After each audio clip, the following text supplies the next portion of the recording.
I watched Arsenal at 7:30 in the morning before work. Laptop propped against my coffee mug, and the manager got sent off. Not a player. The manager.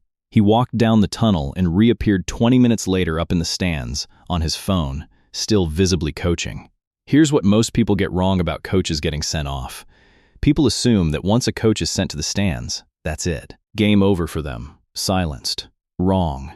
In 2025, during a Leagues Cup match, Inter Miami's Javier Mascherano got a red card at halftime, walked up to the stands directly above his own bench, and spent the entire second half on the phone with his assistants, screaming into it at one point after his team conceded. IFAB, the people who literally write the laws of football, have said out loud that they don't bother trying to stop this.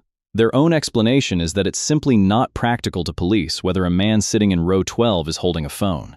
The actual punishment isn't silence. It's losing direct contact with the players from the technical area.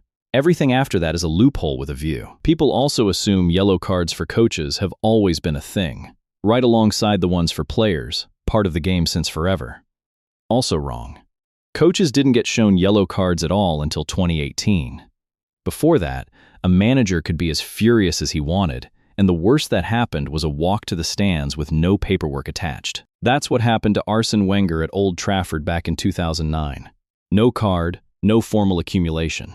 Just a man in an overcoat, relocated. Since 2018, coaches get booked like anyone else, except the accounting is stricter. A player can pick up 5 yellow cards before the first half of the season ends and only then face a ban. A manager gets 3. Coaches are being held to a tighter standard than the players they're screaming instructions at, which is either deeply fair or deeply unfair depending on which technical area you're standing in. And people assume there's one universal rule for where a sent-off coach has to sit.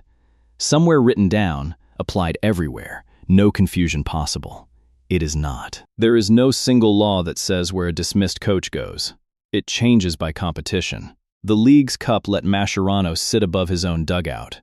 Other tournaments won't allow that at all. During the 2025 Gold Cup, Canada's Jesse Marsh was sent off against Honduras and ended up investigated for supposedly sitting somewhere he wasn't allowed to. He was cleared. The reason? Match officials themselves had given him unclear instructions about where he was even supposed to go. The rule wasn't broken. The rule just didn't clearly exist in that moment, for anyone, including the referees enforcing it. There's also a rule that exists almost purely for chaos. If something gets thrown from the bench and the referee can't identify exactly who threw it, the senior coach in the technical area takes the card by default.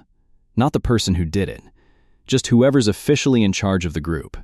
It's guilt by seniority. A water bottle sails onto the pitch. Nobody confesses, and the manager gets to explain to reporters after the match why he's been booked for a crime committed by a man 3 seats down who is, as far as anyone can tell, still employed. Here's the part nobody explains. A coach in the technical area isn't even coaching alone to begin with. Only 2 staff members are allowed on their feet in that box at any time, and only one of them is permitted to actually be coaching from the front of it at once. It sounds like a fire code. It functions like one too. One man yells, one man waits his turn, and everyone else in a club tracksuit stands there as ambient furniture. Pep Guardiola, banned from the touchline for part of a season, once admitted the stands were oddly relaxing. Up there, he said, it's impossible to pick up a card. He could just watch. Down on the touchline, when he sees something he doesn't like, he says something. He said he'd love to control himself.